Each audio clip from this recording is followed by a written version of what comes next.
Welcome to Ladies Talking Love, Season 2, Episode 16, Uncovering Your Sexual Potential.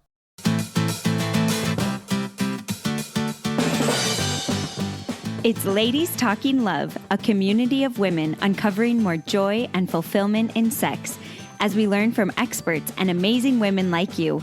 Together, let's create a world where women's sexuality is celebrated and understood, beginning with our own. I'm your host, Ariel Finlinson. Let's talk love.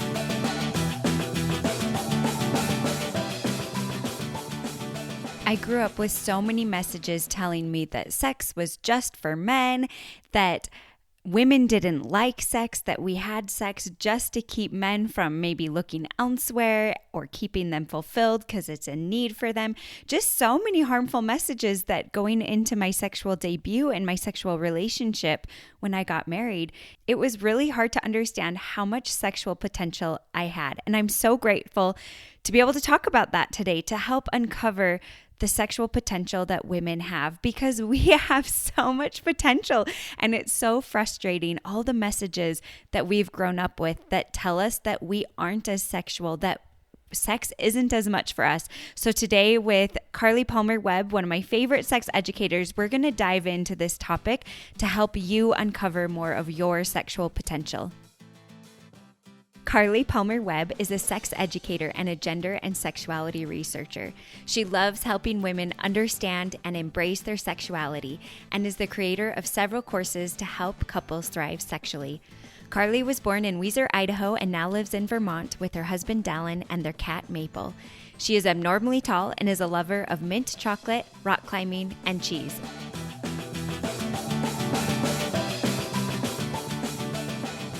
I just want to thank you again so much for being here. Thanks for coming along with me on this journey of learning to embrace our sexuality as women. It can be such a hard journey, and I'm so grateful that you're here and you're participating and you're learning. And I'd love to just ask if this episode is helpful for you, or there have been others in the past that have been helpful. I would love if you could share it with some of your friends or family or on social media, so that we can reach as many women as we can and help to shift some of the harmful cultural messages that we grew up with. But without further ado, let's talk love. This is so good to have Carlie back on Ladies Talking Love. Thanks so much for joining me, Carlie. Thanks so much for having me. It's so good to be here again. I've been really excited to talk about this topic of how to help women start enjoying sex more, because this is such a well-known myth and kind of truth, because I think we accept this myth and just live below our privileges of enjoying sex. What are some of the things along with these myths that kind of prevent women from being able to enjoy sex and that hold us back? Initially, what comes to mind, just like you were saying, is one of the things that holds us back is a misunderstanding of what's possible for us in our sexual relationships. We don't believe that really pleasurable, joyful, loving sex is possible for us. And so we just kind of get used to the same old, it feels really good for our husbands, but not for us, pattern of sex in our relationships. So that's the first thing holding us back, is just our misunderstanding of what sex can be for us. I think the other big thing, though, that keeps women from enjoying sex is just a lack of education. When we learn about sex and reproduction in high school, nobody talks about pleasure specifically for the female. But when we're learning about reproduction, which is basically what's focused on in school, you learn about the penis and the vagina and intercourse, because that's how reproduction happens, right? But intercourse isn't the most pleasurable thing for women, as you've talked about on your podcast before. So women often go into sexual relationships with very little education and understanding about what pleasure feels like for them and how to achieve that kind of pleasure in a sexual relationship. And so they just don't know what to do or what to tell their partner to do. So creating this sexual relationship that they're wanting is almost impossible at this point, because They don't believe that sex can be really awesome for them. And even if they do believe it, they have no idea how to get there. They just don't have the education to help them achieve that kind of sexual relationship. And I'm laughing over here, not because it's funny, but because like I've been there. Yeah. I've been this person. I am this person. No, totally. Just like keep having intercourse. At some point, it's going to feel good, right? But not that it wasn't always okay. Not that it wasn't good. Intercourse can be really good, but like waiting for orgasm to happen and waiting for it to be this mind-blowing experience. But that was all that I really knew to try. Right. Like how many times do we have to have intercourse before it feels good to me? Is where a lot of women are at, because they think that intercourse is all that sex entails. But that's kind of the sex for the man part. And we've also got to introduce some more activities for women's pleasure that may not include intercourse. Yes. For most women. And just thinking about in schools, when we're talking about reproduction, it's like, this is reproduction health, not pleasurable sexual health. And right.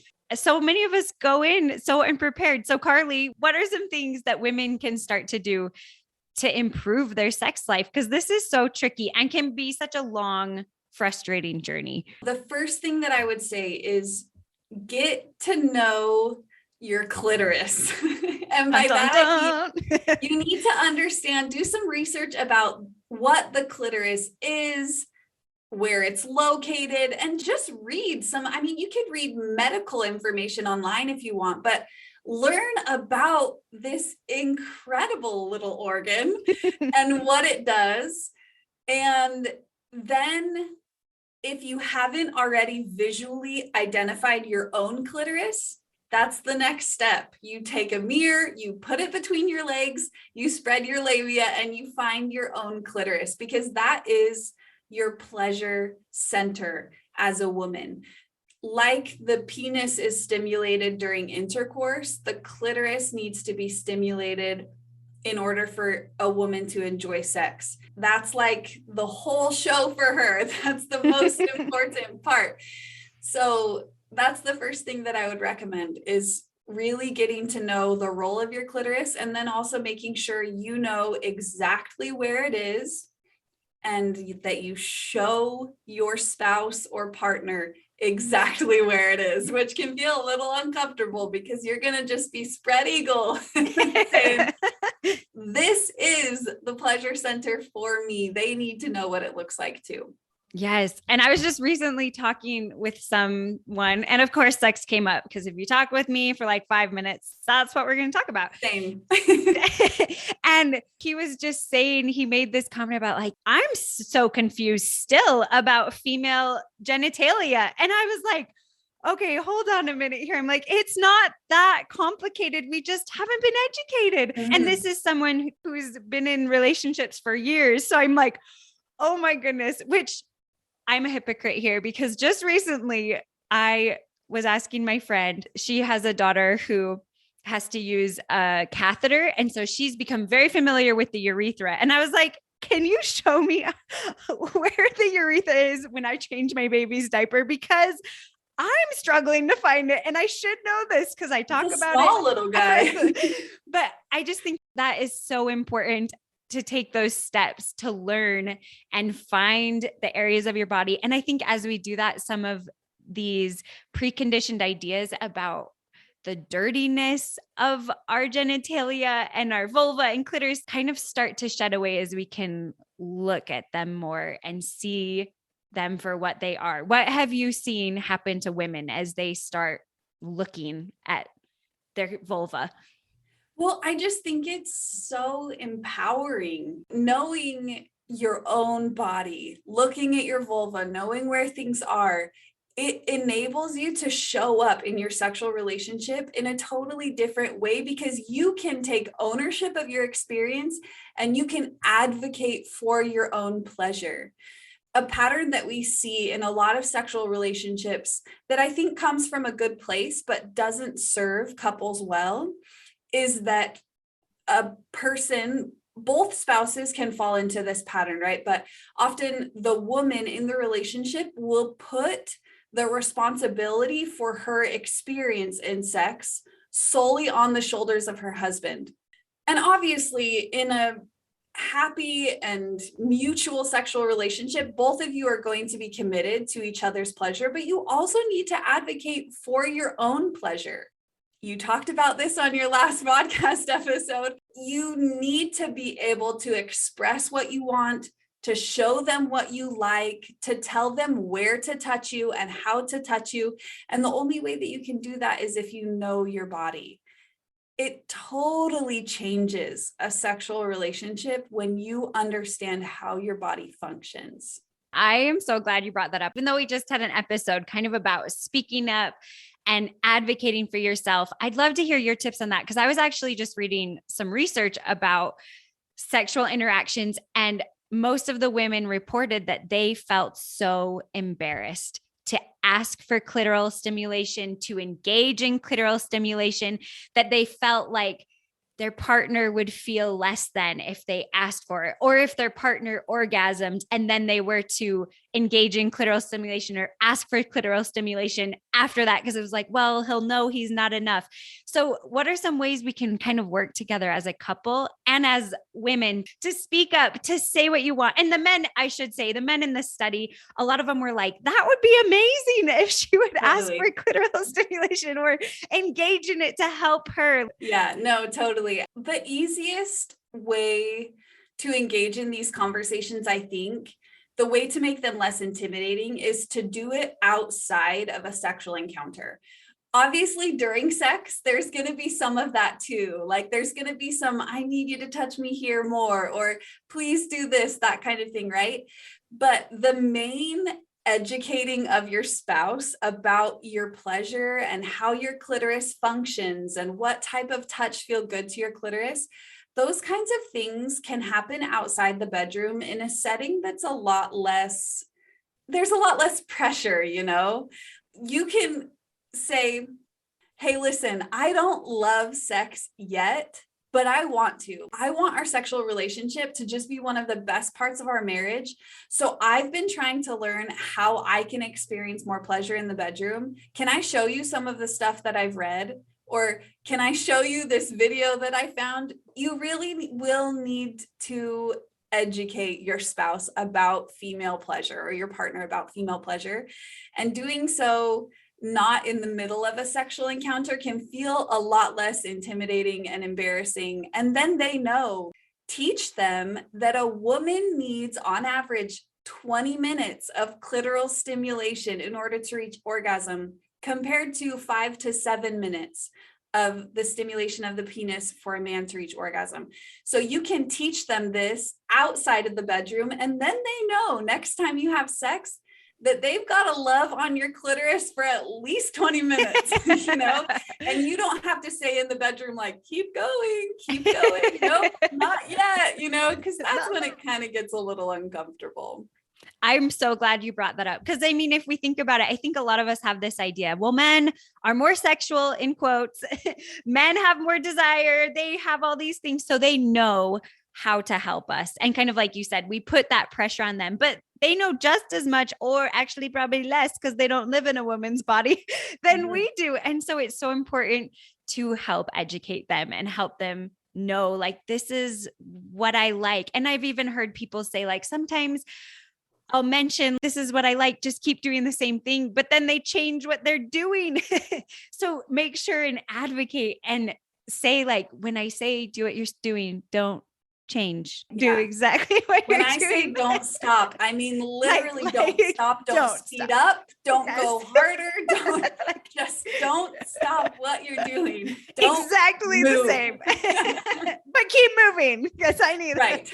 But don't move an inch away from where you currently are. We have this myth that's perpetuated in the media that a man's sexual prowess is somehow related to like his knowledge of the female body. And as he has more and more sex with you, he'll just naturally know how to pleasure you. But nothing happens that way. I don't just try to build a house. And if I just keep trying to build a house, if I keep hammering boards together, at some point a house will appear. No, I would have to get a lot of education and a lot of training in order to understand how to build a house. I have no background in construction. So I can't assume that trying to do something over and over will automatically make me good at it. There has to be education, there has to be training, and that needs to occur for both people in a relationship. There needs to be some education and some training about female pleasure in every heterosexual relationship. Amen. So true. And for us to learn too, I thought this was a quote I read from some researchers, but they just talk about women who rely on their partner to figure out what pleasures them are going to remain unfulfilled for such a long time. And we can't just put this on our partner's shoulders because they need us to let them know. And I loved what you talked about of getting to know our own bodies. That was something it talked about in that same article, that the men reported when our partner, even if she is self-touching during the interaction, it helps me learn what she likes. And this is a good thing for me to see and to understand. And I just thought that was so good to have that safety in a relationship that you can teach each other. And I think also when we think about what you were saying about the sexual prowess, we think of men are going to be hurt if we don't orgasm. So then we start to fake. And what happens to a relationship then? We aren't as authentic. We can't bring our full self in. There is going to be some frustration in that for the male partner who's like, man, I didn't help you again. And frustration for the female who's like, oh, I'm trying to figure this out and this is so hard. Right. What are some of your tips on working through that frustration? Because it is such a vulnerable thing. And when you're not seeing results right away, how can you make this process of discovery enjoyable? I would say the first thing is just changing your expectations for what this exploration will look like. It's unfortunate that so much of life is like, it's going to get a little bit worse before it gets better. Like, it's going to be a little uncomfortable, but you can unlock so much sexual potential and so much sexual joy and connection and love if you're willing to just go through the process of learning about your pleasure and putting in the work. And you will probably have several sexual encounters that end in some frustration, tears, possibly some tears. It's going to take time to really get to know your body. But gosh, isn't that just such a beautiful process? Two people coming together and saying, I care enough about your experience in sex that I'm willing to have some uncomfortable interactions. I'm willing to have some difficult conversations. And for a lot of spouses, there's some pride on the line. They want to be good at this. They want to bring you pleasure. So it might cost them a couple hits to their pride as well. But it's so worth it. It's so worth it. And it's annoying that it's gonna suck for a little while, but it really will be worth it. And it doesn't have to be a really long process. One thing I'll add to that, Ariel, and I hope this is okay that I'm sharing it, but in this exploration phase, there are a lot of things that can help, but the more women that I talk to and educate and work with, the more I encourage couples who are really struggling with pleasure for the woman to buy a vibrator. It doesn't have to be the forever fix for female pleasure. If you don't want it to be a part of sex forever for you, it absolutely doesn't have to be. But introducing a vibrator just to support clitoral stimulation while your partner kisses you and touches you and talks to you in other ways, that can take so much of the pressure off, so much of the pressure of exploration and saying what you need and your spouse not being able to find your clitoris again, and worrying that you're taking too long to reach orgasm, it can just make the exploration a little bit more fun, a little bit less pressure. And it can also help you learn to orgasm, which is interestingly kind of a skill. It can help you learn what an orgasm feels like for your body, what kind of stimulation is needed in order for you to experience that. And then you can start to try and pursue that same type of pleasure through manual sex or penetration, if that's pleasurable for you, or oral sex. It doesn't always have to be a vibrator, but it is a pretty effective quick fix for a lot of couples and might help the frustration and the discouragement during the exploration phase. I wish I would have had you around when I was going through my frustrated exploration phase, because it can be so frustrating. And I'm so glad you brought that up, because it's so great to just try some of these things and see how they go. I was thinking about too, that I know for me, with some of the faith community I grew up in, thinking of self-touch during sex is so scary to me and feels like, oh no, am I allowed to do this? And of course, everyone gets to decide for themselves what they feel is appropriate. But I think that is such a beautiful way, just kind of what we mentioned in that research article I was talking about earlier, that you can help teach your partner as you are self-touching, because you are the one who's going to know where it feels good and how it feels good. And as it changes throughout the encounter and as it changes throughout your life.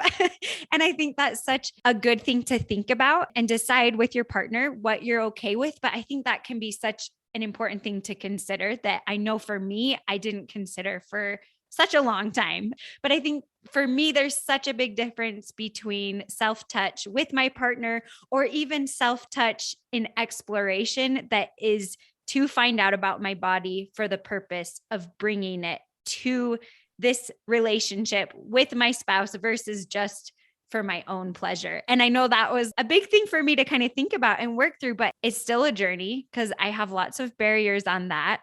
But what are some ways women can kind of work through some of those barriers to self-touch or this exploration that can be so vulnerable? You have actually taught me quite a bit about this. I love how you describe the difference between masturbation and exploration. But let me just speak specifically to the women right now who have a moral belief against masturbation. Both you and I, Ariel, have some religious beliefs connected to masturbation. And I personally believe that sexual feelings and sexual pleasure is intended to, well, be enjoyed, first of all, but I think that it's intended to connect us to somebody. It's intended to be this bonding part of us. And so for me, before marriage and now within marriage, I choose not to engage in self-touch that the ultimate goal is not connection, but exploration that you are engaging in order to better connect with your partner, in my opinion, is not masturbation. Masturbation is a solitary sexual behavior, not a relational sexual behavior. So if you're engaging in self-touch because you're learning about your clitoris and you don't know how to teach your spouse what feels good for you, the goal of that self-touch is connection.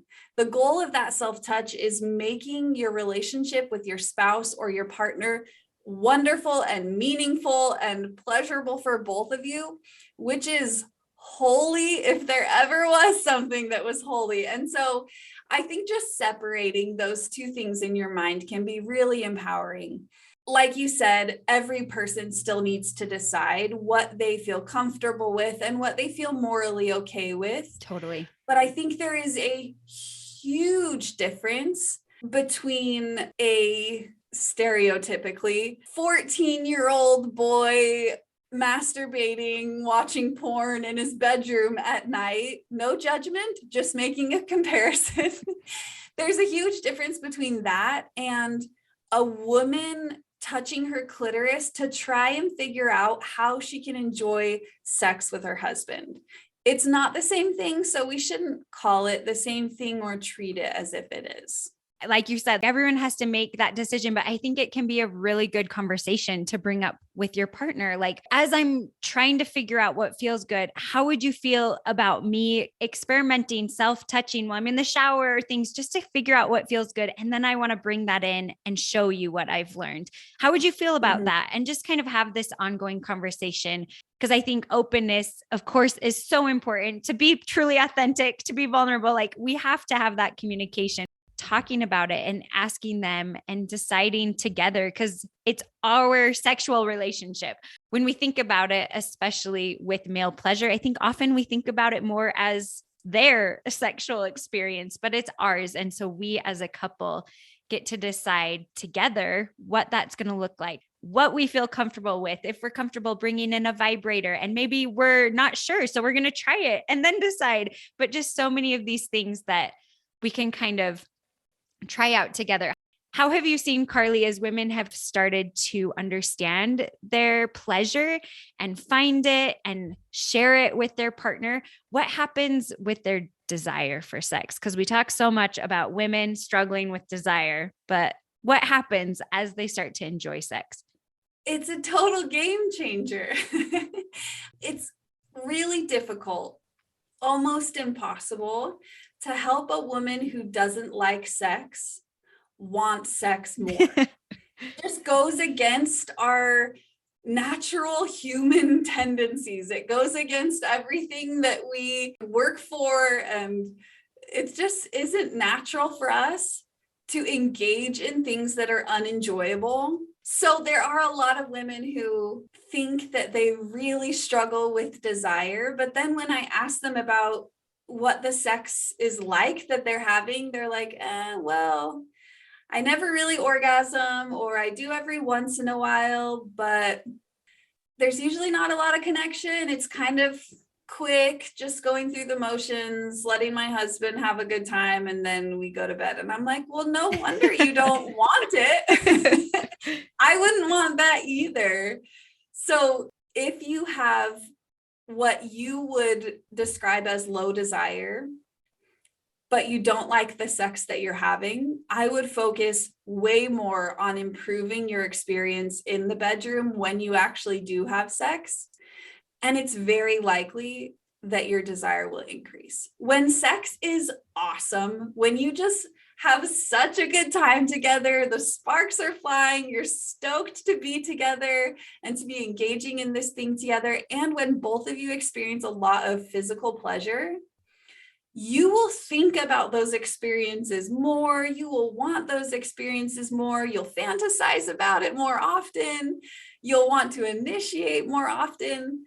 Good sex begets good sex. So we just have to get to the point where you can really enjoy it, and your desire will likely follow.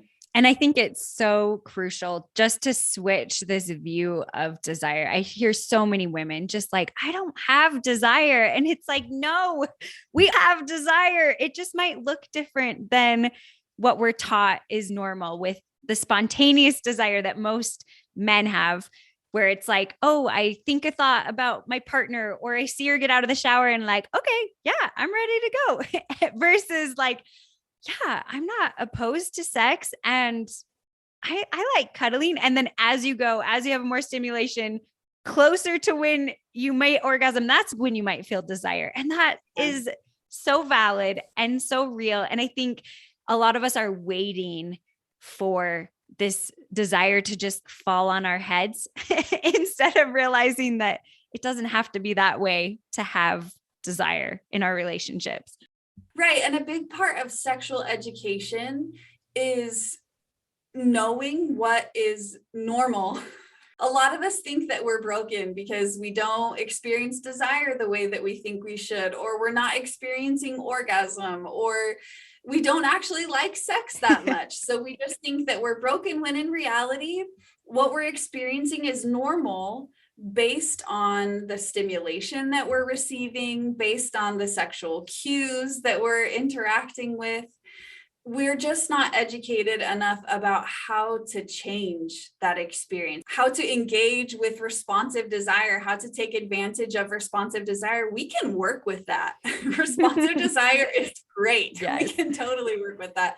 We just need to know what's normal instead of assuming that everybody else wants sex all the time and everybody else is orgasming easily. We need to know what's normal and then how to build on what we have to create the sexual relationship that we want. And gosh, I hope that women know that sex can be just absolutely incredible for them. It's not going to be mind-blowing every single time, but women have an incredible capacity for sexual pleasure. In some ways, even more so than men, because women can orgasm over and over and over and over with no refractory period, with no break in between. And I realized that for women who are still learning to orgasm once, that does not sound encouraging. They're like, stop really, telling me Carlie? that I can do that. I can't even orgasm one time. But we do have a phenomenal capacity for sexual pleasure. And it can be so, so good if we educate ourselves and advocate for ourselves. I'm so glad that you brought that up, because I think sometimes we get into the nitty gritty of what can we do, but we forget what we're working for. And we're working for these beautiful experiences that can bind us together and that can connect us. And for me, I found that sex can fulfill so many things I never thought it could. Like, it can be healing in our relationship. It can be healing for my energy level the next day because I feel supported and loved. It can just create this bond that can't be created any other way. Of course, there has to be the underneath creation of emotional security and connection before that can happen. But it's like this beautiful glue that can hold these other good things you're doing in your relationship and make it into something more amazing than those single pieces are. And I just am so glad that you brought that up. As we're kind of closing up, can you just give a little pep talk for women who are feeling like, I don't enjoy sex and I want to? Gosh, I just want to send so much love to all of these women because it is such a frustrating place to be. And it can feel so overwhelming that you might not even want to try. It often just feels easier to go through the motions, to let your husband have a good time, and just to move on and not get to the point where you'll enjoy sex. But please, please don't let yourself give up on good sex.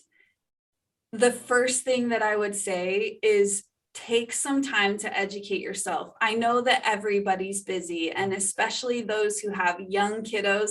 That is a special time of life when you're busier than ever, you have less energy than ever, and sex is often more difficult than ever because there's healing from delivery and there's pregnancies. And just when kids are young, that's a difficult time for a sexual relationship. But if you can just give 10 minutes a day to reading a book at bedtime or something, take some time to educate yourself about female bodies and female pleasure. That's where I would start. And this podcast is a great resource. Ariel, I know on your website, you have several of your favorite books, which are also several of my favorite books that you can start with. There are so many good resources out there now that you can educate yourself if you're willing. Start there. And then the next thing I would say is start talking more to your partner about what you want sex to be. They might be a little bit discouraged at first that sex isn't great for you because it's great for them, or they at least enjoy it more than you do, right? So there might be some difficult emotions for them, but they can work through it. You guys have been through harder things than this. You'll get through this too. But talk to your partner about your experience, help them to understand where you're at, and do what you can to get them on board for this discovery process, because the two of you will need to work together in order for you to enjoy sex. Once you have the education and the partnership, you can figure out the rest. So that's where I would start. And please just don't give up on good sex. It's so incredible to love your sexual relationship, not because it's perfect, not because you orgasm easily every time and there's like fireworks and everything, but because you feel loved, you feel seen, you feel cared for. And yes, sometimes there's just a mind-blowing amount of pleasure for both of you, and that's wonderful too. We won't say no to that. Right.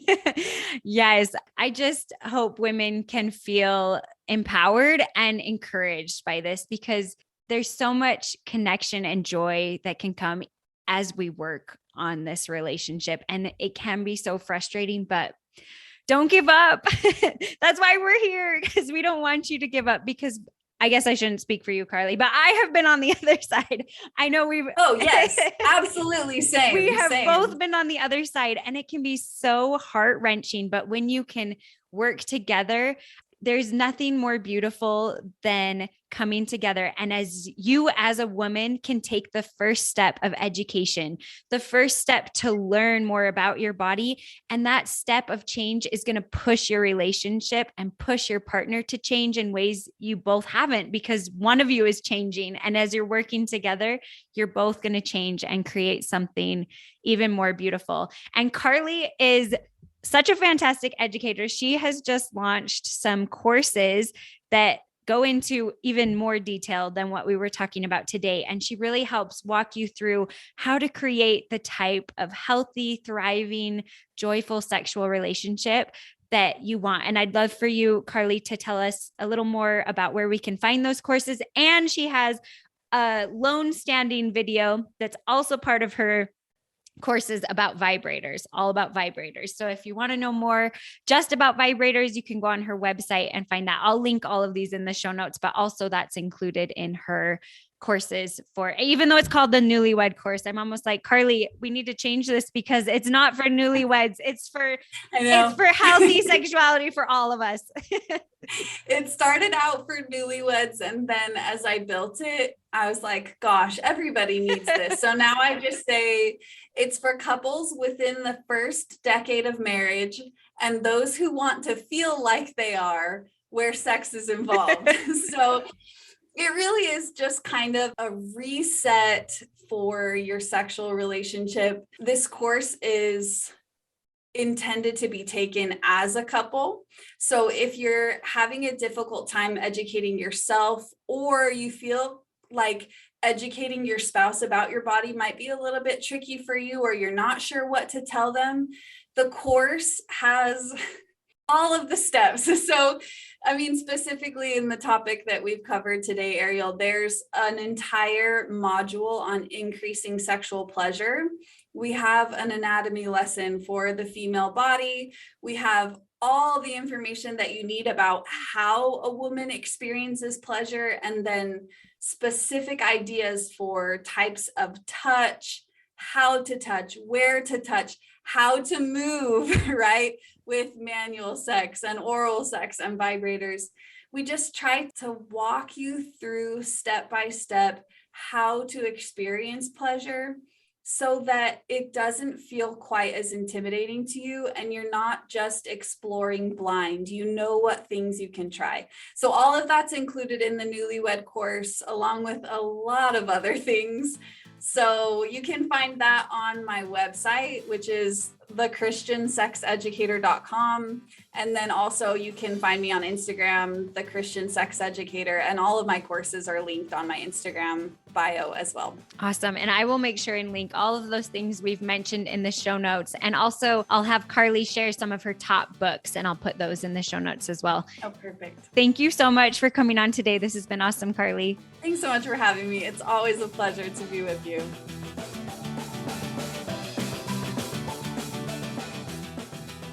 I hope that this episode really helped you uncover more of the potential that you have for sexual pleasure and for connection and love and joy in your sex life. We have so much potential, and so many of the messages that we've received throughout our lives, from movies we've seen, from conversations of older women we've overheard, and even our peers talking about sex is painful, it's just going to be painful for you, and it's more for your husband. All of these types of things can really impact our ability to believe in ourselves and to believe in our sexual potential. And I hope that after listening to this episode, you have a little more belief in your potential, even if you are struggling now to find pleasure or have never orgasmed or rarely orgasmed.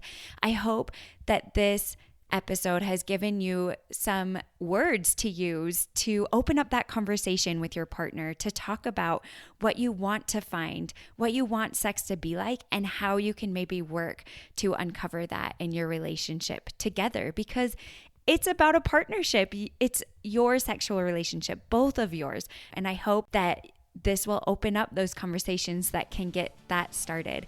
I love hearing from you on Instagram at ladies.talkinglove and continuing the conversation about the episodes there. As always, thanks for talking love.